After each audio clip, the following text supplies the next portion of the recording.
So last week, Delta Force players were invited to provide some questions for the newest AMA with the game director Shadow. Now, these questions were specifically pertaining to the console version of the game following the technical test that they hosted, I think 2 weeks ago. But I think some of the information in here can raise some questions for the PC and mobile crowd and can also be potentially relevant to all of us. So I wanted to go through it real quick. I'll try and make it a little bit more concise than it is, but I will be showing all the questions on screen at the same time so you can follow along, and the link for the full AMA will be in the description down below, as well as in the top pinned comment if you want to go and read it for yourselves afterwards. So Ask Shadow Anything Console Technical Test Edition. So the first question pertains to the frame rates and the resolutions on PlayStation 5 and Xbox Series X and S. There's going to be options for performance mode, quality mode, FOV slider. Basically, the FPS target for the consoles is 60 FPS. The game will run at 1440p on PlayStation 5 and Series X, and on 1080p on Series S. And they also did add an FOV slider, so console players will have the ability to actually adjust their FOV as you do on the PC version. Unsure of the mobile whether you can actually adjust the FOV or not. And they're also exploring basically if you can have higher frame rates on console. The next one is the optimization for aim assist, which people saying felt weak. So they say that they're working on it and hopefully they're going to have some improvements for it for the launch of the game on August 19th. Now, one thing that I want to touch on is, considering that the game is crossplay, and I'll see that a little bit later, I just hope they don't overtune it to hell and make it feel like Call of Duty, which, there's a lot of jank to the aim assist, so to speak, that people just scope in and out all the time to consistently track their targets through smoke and stuff like that. So I'm kind of, somewhat wary of the aim assist changes that they could do because, sometimes it can be very easily overtuned. The next question was about the controllers feeling stiff, concerning the movement of the operators, and is there going to be optimizations made for this. So they're saying players will be able to linearly control the movement speed with the left stick in Warfare, and can walk silently or can walk in silent mode by moving left and right. And they're also going to optimize the movement experience to some extent, and they're going to say they're going to keep optimizing it for controller as the game progresses in the seasons and all that. The next one was the key bindings. So in the technical test, they said it was a bit too similar to the keyboard and mouse settings, and they're saying will controller mapping be supported? The answer was the technical test already provides the controller mapping function. So I believe we also have this on PC right now, so players can actually map buttons to a controller on PC, and players can freely bind single keys and combine keys, but it's not recommended to use extreme binding methods, and they'll continue to optimize the key binding logic. Managing the inventory with a controller feels tough, which it always does in extraction type shooters or survival games that you have an inventory and stuff like that. And they were just asking, is there going to be any optimizations in this regard? They said yes, they're already underway, and they understand the challenges of the inventory management on controller. They're actively developing new convenient features and optimizing and having extra shortcut keys to improve the overall fluency of it. The next question, the menu interface is a bit complicated, and I think this applies very well to all the versions of the game, not just on console. And the next part of the question was, will they consider making a menu interface that allows for quicker navigation and item selection and stuff like that? And they're saying for the existing interfaces, they'll make optimizations to reduce the difficulty and unsmoothness for console players when navigating the menu. And for the new content to be added in future updates, they'll pay more attention to all that stuff. But I think that the menus, even on PC and mobile, are convoluted to hell. There's so many menus and sub-menus and stuff like that. You have to click so many times to get to anything. There could definitely be a revamp for the overall UI of the game, that is for sure. Question 7, interaction of controller key bindings to be optimized, such as the interaction method for opening containers. So again, this is specific to operations.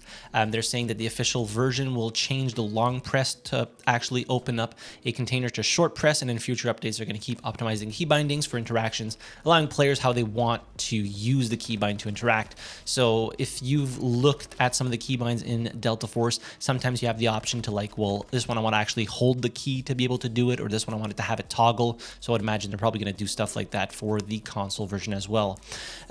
People were saying there were too many bots in the test, and what will be the arrangement for bots in the official launch. So they say that to improve the matchmaking experience in the technical test, they added bots. But that won't be the case for the actual full version. Now, a lot of people speculate that there are a lot of bots in the game. And yeah, there sure could be. Sometimes it's kind of hard to tell. You really feel like players are acting like bots, but they're saying that in the full version of the console release, there won't be bots or as many. So they're saying most of your opponents and teammates in matches will be real players, which is, not a full denial whether they'll be bots or not, but just kind of like, it's a political answer, honestly. Saying the next question 9, are there any plans for more beta tests before the official launch? Basically, no, there's no plan. The technical test was the only test, and considering that the game is launching in 4 plus 21, 23 days as of making this video, I don't really see them having another beta test or something before the console launch. Question 10, people are just asking, is there going to be more localized language options added, such as Japanese, Russian, Spanish, German, French, and more? They're saying that the languages included, I would imagine, are pretty much the same on PC and mobile. So English, simplified Chinese, traditional Chinese, Russian, Turkish, Portuguese, French, Spanish, Japanese, Korean, German, and Arabic. So that's pretty much all the languages that are, I think, currently available for Delta Force. Question 11, will there be servers set up in other regions such as Africa, the Middle East, and others? They say like the PC version and mobile version, they have servers set up across the globe. Some of them have more, some of them have less, but they are including servers in Africa and the Middle East. Question 12, is there going to be crossplay between PlayStation and Xbox, console-only crossplay? So Shadow said that they want to deliver a truly seamless cross-platform experience for players so they can effortlessly sync their progression between all platforms, which is really nice. So if you've been playing on mobile and you want to start playing on console, you'll be able to port that progress over. Same thing if you're on PC and you want to play on console, then you can do the exact same. They're saying as for crossplay, console players can choose to play with or against PC players, or they can choose to stay in a console exclusive queue. Now, one thing I want to touch on about crossplay is in games like Apex Legends, now I know this is completely off topic, but it'll make sense in a second. The crossplay option was enabled by default, so most players wouldn't actually go into the settings and shut it off. This being said, if it's the same thing for this specific cross-platform experience or crossplay experience for Delta Force, if it's on by default, I would very strongly recommend paying attention before actually turning it off, because this might result in just queues that basically last forever, because most players won't go into their settings and tinker around with stuff, let alone turn off crossplay. So yeah, it's kind of a mixed bag whether you want to turn off crossplay or not if it's enabled by default. But then again, this could all be like just a moot point when the version comes out, but I just wanted to touch on this real quick.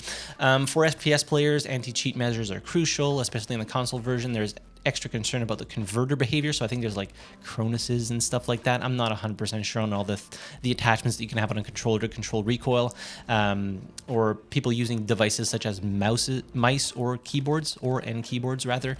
So they're saying what measures will Delta Force take to deal with this. They're saying their security team has taken targeted measures against cheating in controller and console scenarios, and they'll continue to invest in game security and anti-cheating to create a fair and safe environment for all players.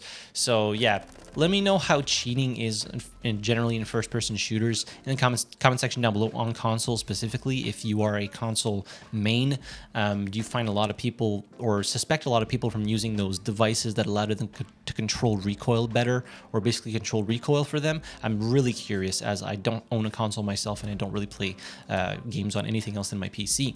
But I digress. Question 14, is there a difference in server tick rate between the PC version and the console version? What measures has the development team taken to allow all players to compete in a fair environment? So considering that it's crossplay, I would have to imagine, as he says here, the tick rate is consistent between PC and console. Kind of has to be, because I would imagine it's all going to be hosted on the same servers, and they've made multiple rounds of adjustments and tests on the aiming experience of the controller to strive for a balanced combat experience. Console players can also choose whether to match with players from other platforms or not. So that's pretty much the gist of the AMA. If you want to go and read it for yourselves, there'll be a link in the description down below, as well as in the top pinned comment if you want to go and just look at it again. Maybe I missed a few things. If you are a console player, let me know. Are you excited for Delta Force on console? Do you think it's going to be an enjoyable experience? It's free to play. It's something that people have been waiting for a while now. I've been seeing comments pop up that, oh, we're so excited, or I'm so excited for the console release. I'm happy to hop in Delta Force and start playing with everyone. Yeah, and I guess I'll see you all on the battlefield, all the console players, on August 19th. But that'll be it for today's video.